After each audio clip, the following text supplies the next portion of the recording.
एक गांव में एक रामलाल नाम का एक किसान अपनी पत्नी और 4 लड़कों के साथ रहता था।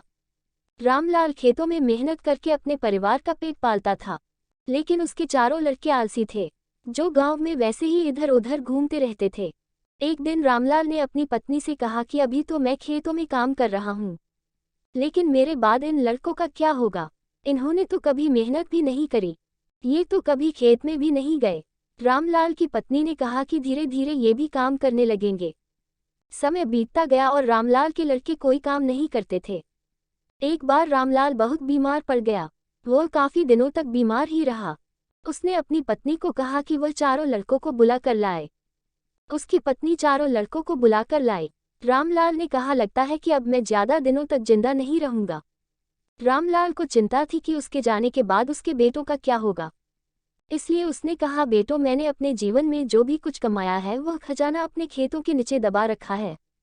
मेरे बाद तुम उसमें से खजाना निकालकर आपस में बांट लेना। ये बात सुनकर चारों लड़के खुश हो गए। कुछ समय बाद रामलाल की मृत्यु हो गई। रामलाल की मृत्यु के कुछ दिनों बाद उसके लड़के खेत में दबा खजाना निकालने गए। उन्होंने सुबह से लेकर शाम तक सारा खेत खोद दिया, लेकिन उनको कोई भी खजाना नजर नहीं आया। लड़के घर आकर अपनी माँ से बोले, माँ, पिताजी ने हमसे झूठ बोला था, उस खेत में हमें कोई खजाना नहीं मिला।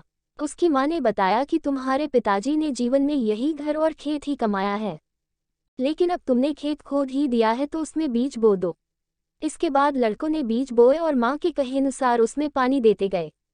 कुछ समय बाद फसल पककर तैयार हो गई, जिसको बेचकर लड़कों को अच्छा मुनाफा हुआ, जिसे लेकर वह अपनी माँ के पास पहुँचे।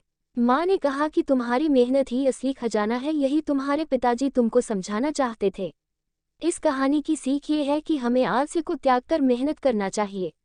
मेहनत ही इंसान की असली दौलत है।